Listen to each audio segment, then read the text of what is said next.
สบายดีFC อันนี้ก็เป็นตอนแรงวันถิดแล้วเนาะมื้อนี้เฮากับอันให้สร้างมาเฮ็ดหัวอันน้องน้ำน้องปลาประตูพอบ่ได้บอกเพิ่นสิเซอร์ไพรส์ประตูพอแนวนี้เพิ่นคือสิยังนอนอยู่เป็นทางประเทศลาวเฮานี่แนวนี้5:05 นาทีเนาะ17:17 นาทีเพิ่นคือสิยังนอนอยู่เฮาก็สิพา FC ไปเลาะเบิ่งกันน้องปลาประตูพอเนาะเลาะเบิ่งหัวเพิ่นย่านปลาเพิ่นออกเพิ่นก็จมอยู่แต่ตัวเองก็บ่ได้ว่าได้ว่าว่าพอใส่คนมาเฮ็ดให้ดอกสิ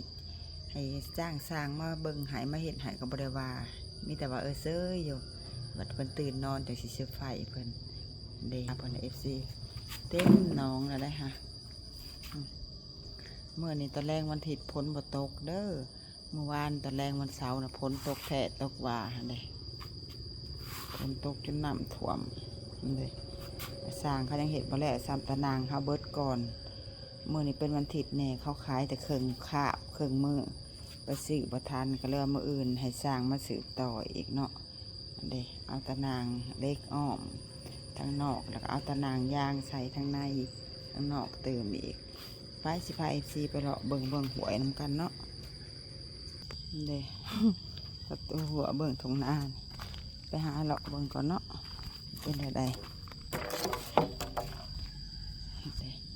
อันนี้เนี่ยยังบ่ทันแล้วซ้ำเนี่ยตะนางเบิดก่อนให้สร้างเพิ่นมาแป้งให้เพราะว่ายันปลาออกได้นี่สร้างเพิ่นแป้งให้จักเด็กจักหน่อยทางนี้เฮาก็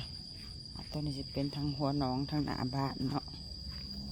เลยซื้อตะนางหาก็ตะนางมากอกหาก็หอดแต่เนี่ยหนึ่งหาก็พอดี100 เมตรเลย1.50 เมตรตะนาง1.50 เมต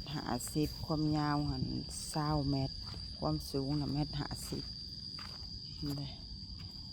สร้างคนมาเห็ดหายเพราะว่าอันเฮือนเฮาอยู่มีแต่ไม่ยิ่งอยู่เนาะกลางค่ำกลางคืนนะคนมาหาการผ่าลงฝนตกแล้วคนเต็มทุ่งไห่ทุ่งนาเขามาหาการแล้วบัดเฮาบ่อยากให้เขาเขาไปในน้องสะเฮาเนาะปลาเฮาผัดมีแต่ปลาตัวใหญ่ๆแล้วก็ปลาตัวหลายๆคักๆนะมีแต่ปลาตัวแบบเฮาแพงนะเนาะเฮาก็บ่อยากให้ไผบ่อื่นมาการของเฮานะการอยู่นอกหัวการโลดการนอกน้องสะเฮาบ่อยากให้เขาไปการในน้องสะเฮาก็เลยว่าเสื้อผ้าประตูพ่อก่อนว่ะอะไรก็เลยเอาซื้อตะนางมากอกนี่มาหาก็แล้วก็ตะนางย่างหันบ่พอซ้ำตะนางย่างนี่ก็สิประมาณอีก3 ก็พอแหละก็ละ30 เมตรเมื่อเช้าเอามาแล้ว60 เมตร2 ก็บ่พอเลยว่าจะเอามาอีกจะเอามาอ้อมทั้งนอกกันเด้เบิ่งเด้อ2 ก็นะหอดแต่ใส่ก็50 เมตรหอดแต่หันเนาะเลยพาFCมันเลาะเบิ่งหัวประตูพอจะหน่อยเพิ่นนอนตื่นจังสิเสื้อไฟเพิ่น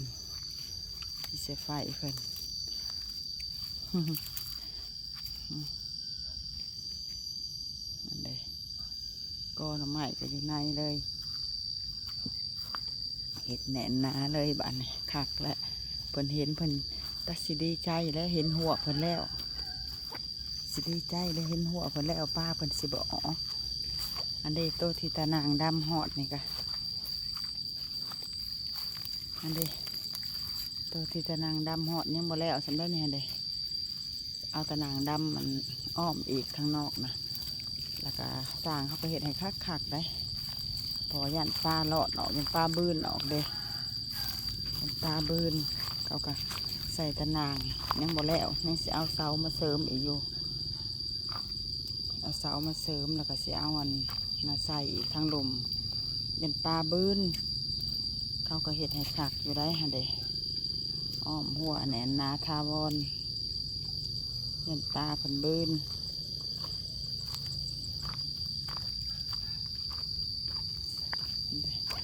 นี่เห็นบ่นี่เก็บไปเดินเด้อทงสีขันอันเด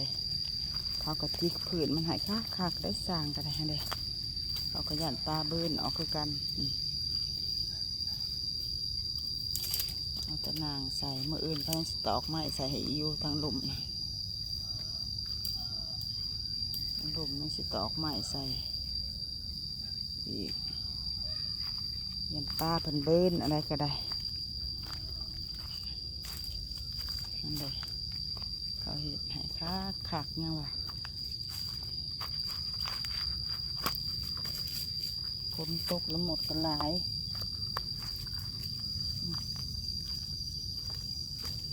เมื่อนี้ปกติหาโมงฝนตกแล้วเมื่อยังบ่ตกอยู่ได้นั่นเลย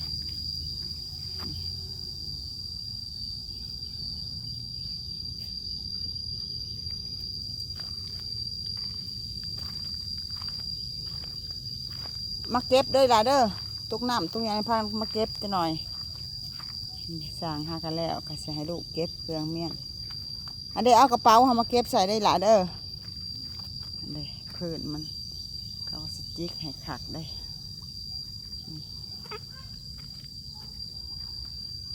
อันเดี๋ยว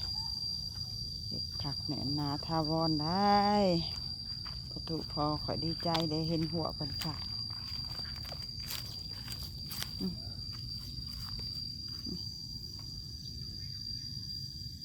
นั่นเลย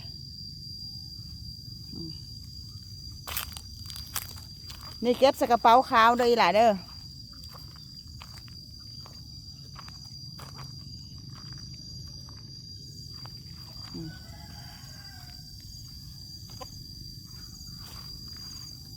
นั่นเลยฮะนี่เด้จะหน่อยเพิ่นแปลงจะหน่อยสร้างเพิ่นแปลงเพิ่นเอาอันน่ะใส่อันนี้เอาตะนางเอายังใส่คักแน่เนี่ยนาทาวอนแล้วบัดนี้น้องประตูพอเด้น้ำห่วยน้ำล้นห่วยเบิ้งไหมเด้น้ำห่วยแล้วน้ำล้นออกมาแต่ห่วยพ้นบ่ตกน้ำกับบ่แห้งคันพ้นตกในน้ำก็ไหลออกแต่ห่วยมาไหลรัวมา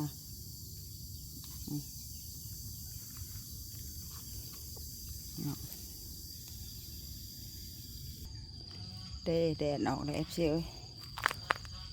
เมื่อนี้เพิ่นยังบ่แล้วเมื่ออื่นตะนางมาเพิ่นจะสิมาเก็บงานให้อีกสร้างอะไรอันเด็กเบิ่งสิลองโทรหาประตูพอเด้อบ้าน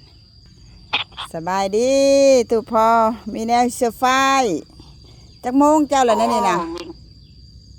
บ่มึงเดินไปใส่ไผ่มึงก่อนแม่เว้ยโอ้เสียงคือสดใสแท้เนาะเสียงประตูพอขอนี่เนาะคือเสียงสดใสดีแท้เด้น้องปลามันงามมันก็โอ้เพื่อนเนาะนี่เขามีแนวใส่จะเบิ่งใช้อะไรให้บึงเว้ยเห็นบ่คักเว้ยนี่ให้เขามาเห็ดหัวให้เบาจอยมาเห็ดหัวให้แต่เมื่อนี้เสียได้ตะนั่งอันดำเบิดก่อนเมื่ออื่นจะสิไปเอามาอีกเมื่อนี้มันเป็นวันถิดแน่เขาขายแต่เครื่องมือโอ้ปลาก้อนหินมาใส่นี่ขายเครื่องมือทำมันคักกว่าที่คอยคิดได้บ่อันเดนี่เดก้อนหินมาใส่มาสังนี่เดตัวนี้ก็สิเป็นนี่อันเดโอ้นี่นี่เห็นให้คักบ่โอเคอยู่บ่คักอันเดโอเคนี่เดเขาเห็นให้กะสิประมาณนี้นะอันเดนี่อันเดเขาจิกจิกหายทั้งลมเมื่ออื่นตัวนี้ยังจะเอาตะนางมาใส่อยู่พอตะนางดำหันเบิดเอาตะนางมาใส่เดห้าวเขาเห็ดหายโอเคบ่งามบ่โอเคงามอันเดฮะ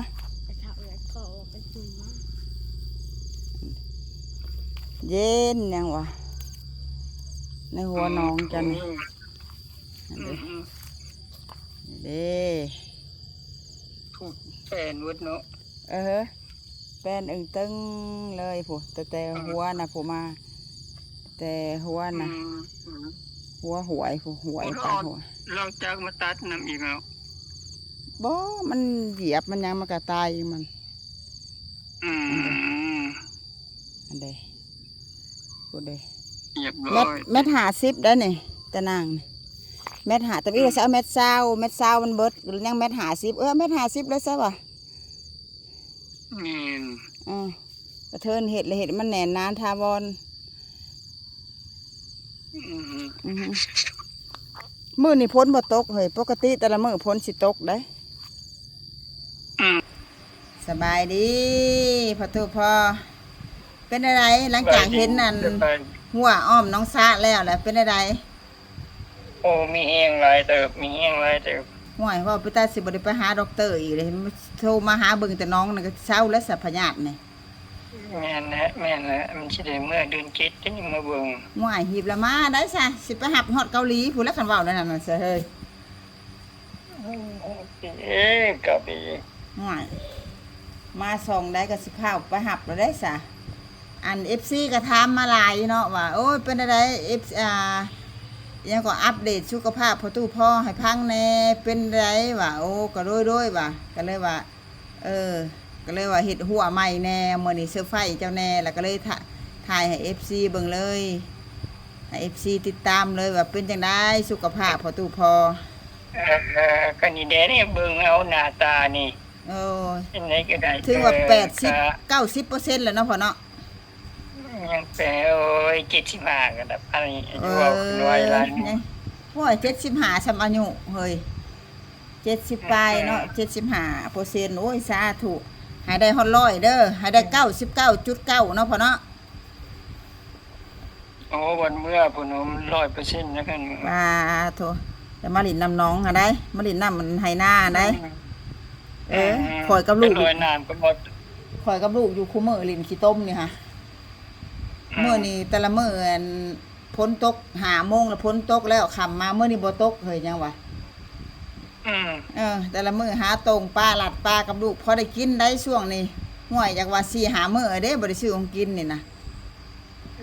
เห็นปลาดุกนี่ปลาคอนี่ ปลาดุกปลาคอปลากดปลาซิวพอได้กิน ได้ถึงมื้อละโต2 โตกับครัวเข้าตู้ไว้ก็มาอันเฮ็ดเย็นพิธีชีวิตบ้านเฮาอ่ะแหละ แม่นความ จะนอกกัน แน่นไปจัดเงิน จะนอกกันหน่อไม้ออกนี่กับพอได้กินมื้อนี้ก็ซื้อหน่อไม้ซอยเมียไอ้ตู้เด้จุมเพิ่นผักการน่ะจุมเพิ่นไปหาหน่อไม้มาต้มขายถุงหนึง30,000ก็ซื้อซอยเพิ่น2 ถุงก็60,000มีแจ่วกะปิแถมพร้อมก็พอดีมื้อแลงกินนั่นแหละอันต้มหน่อไม้หั่นแล้วกับเฒ่าแม่เพิ่นแกงปลาหั่นแหละแล้วก็แล้วบัดนี้ พี่แกงปลาก็เลยเนาะ แกงปลาก็ยังอยู่เด้ แต่จอยเมื่อก็กินแกงปลาได้ดี เลยอันนั้นแรกจังว่าอันก็เลยว่าเฮ็ดหัวใหม่แล้วก็แล้วสิเซอร์ไพรส์พ่อตู้พ่อก่อนแล้วก็สิถามข่าวอัปเดตสุขภาพเจ้าให้ FC พังเลยว่าเป็นจังได๋สุขภาพห่างกายโอ้ตัดทรงผมใหม่เนาะเอียงซ้ายเอียงขวาอยู่เนาะ โอ้แม่นเลย หล่อขึ้นกว่าเก่าจะคือเส้นหลงนี่เนาะเฮ้ย เม็ดฮูเล่เก่ง โอเลหนาเซาะหนาใสหนาแดงแห้งเต็มเลยเด้สัมผู้บ่าวซ้ำน้อยแล้วนี่ฮะไอ้หลัดใจดีเห็นเสียโอ้ยน้องชายหล่าข่อยแล้วจะผู้ใดก็อยากได้ยินแต่เสียงหัวอมตะหาแหล้วหัวอมตะให้พังหนกว่า โอ้ยยังเสนอได้ตอน ยังบ่ได้ฮักกระตื่นนอนใหม่บ่ แม่ตื่นนอนไว้ เอาอันน่ะเข่าเด้เนาะ เอาอันนั่งในช้อนกันในเฮือหลายๆเข่าเด้เนาะจาก2 จอกนี่สิหัวไหลตาดๆเลยเนาะ มันยังมีอยู่ใช้ เอาอยู่ประเทศลาวพี่แล้ว โอ้โนไก่บ่ได้แล้วอย่าไปเว้าเลยไปเว้าหาไป แน่นั่นติ แม่นบ่ไก่เลยลบไปนี่แม่นบ่ไก่แล้วแหละ บ่ โอ้หน้าตาสดใสโอเคโอเค ดีหลายจบหลาย อืมส่วงเศร้าแหละมีแฮงเด้ แม่นแม่นอืมข่อยก็แต่ละมื้อบ่ได้เฮ็ดหยังนั่งแย่งอยู่นี่แหละเตียงในแคมป์น้องนี่นั่งเบิ่งป้าบ้วนบวมบำอยู่เจนกก็ปูขึ้นมาเจนกก็ปลาคอปลาเข็งปลาดุกบืนพอได้ลัดเอาเอออันบ่ซ้ได้ไปให้ำจากถ้าโอป่นมมันนี่น่ะถ้าโอมเอาเบ็ดไปใส่เทียบ่มันสิขึ้นน่ะใส่เทียน่ะอันกระปูกับขันจากป่นก็3 โต 4 โตก็พอป่นแล้ว3-4 นิ้วมือพุ่นไต่ขึ้นมาในแคมป์น้องนี่ แม่นเอออืมก็พอคือที่ชีวิตนี่ค่ะแต่ว่ามีแห้งในใจหลายเติบมีแห้งในใจหลายเติบว่าได้บ่อนว่าได้หัวแน่นหนาถาวรกลางค่ำกลางคืนคนมาก้านก็บ่ได้สนใจแตะเก่ารถคันม้าเห่ารถแล่นออกมาแล้วนั่งในแคมป์น้องนี่แหละเยื้องโคมใส่เขาอย่ามาใกล้น้องข่อยเด้ออันบัดนี้ใครแน่ขาวคาหัวเนาะแต่เก่ามันลงง่ายบัดมันลงบ่ง่ายสบายไปนิดนึงจะว่านั่งแยงหัวคือจะว่าอยู่แยงหัวแยงน้องอยู่ไปแบบนี้แหละสบายอยู่ได้เป็นจังได๋หลังจากมาแต่ใส่ยาไปหาหมอสุดนี่เว้าสู่ FC พังแน่เมาแต่ลมเรื่องหัวแนวอื่นโอ้ใส่ยาถุงอันนั้นที่3เนาะใส่ยาส่งที่3นี่ปรากฏว่าไข้แน่ขึ้นคือแบบเห็นนี่แหละนี่ก็ไข้แน่มันก็ค่อยดีขึ้นไปแล้วมันนะเพราะมันหลายแนวเนาะมันยังอีกทงหนึ่งทงหน้าก็สร้างกับเจ้าเอ็กซเรย์แหละอันนั้นที่สแกนใหม่เบิ่งว่ามันสิเป็นไดมันสิขึ้นมันลงสรุปว่ายังอีกจะทงใส่ยานะพ่อนี่จะเถื่อบ่ยังหลายเติบเด้อยังอีก2 เดือนบ่หรือว่าใดยังอีก2 เดือนจักสิได้ที่สแกนเบิ่งโอ้หลังจากใส่ยาแล้ว2 เดือนแล้วจังได๋หมอจังสิได้เช็คให้คืนเนาะหมอเช็คให้คืนแล้วจังสิได้ฮู้มื้อมาเนาะบ่ทันได้เว้าว่ามื้อมามื้อนั้นเนาะมันจะว่าไข้ขึ้นหลายเนาะเรื่องมานั่นคือเว้าถึงเรื่องมาเนี่ยเรื่องปัวต่อไปมันมีแฮงเขามันจนตุ้ยหมู่พอจนตุ้ยบ่ทุกคนเจ้าก็เอาตุ้ยกว่าซุมเพิ่นเด้อพวกอินทรีย์มันจะจอยมันก็ยังตุ้ยขึ้นเด้เอาให้ดีไวๆให้เศร้าไวแม่นก็คือว่าไวเติบอยู่ใช้ยามาก็บ่ได้เมื่อยบ่ได้อิดเนาะกินข้าวแซ่บนอนหลับปกติแม่นบ่พ่อสาธุได้ให้ช่วงให้เศร้าให้ดีให้เศร้าไวๆถึงว่าเห็นหน้าตาซื่นเบิกบานนี่ก็ดีใจแล้วมันจะมีแห้งไว้หลายโดดเสือไปกินนั้นensure ว่าเจ็บท้องขี้ไหลดิเป็นไดเรียว่าหยุดกินผักเข้าไปอีกเมื่อคืนนี่ตัวใดหูสึกกินเข้าไปเคยกินเข้าไปมันพิษแล้วก็บ่ต้องกินนะค่อยเว้าอยู่บ่กินแล้วว่ามันทดลองมึงลูกซื้อไม่กินก็ต้องกินมันต้องจักก็แล้วจะได้กินบ่ถือแล้วก็หยุดสต็อปเราบ่ต้องกิน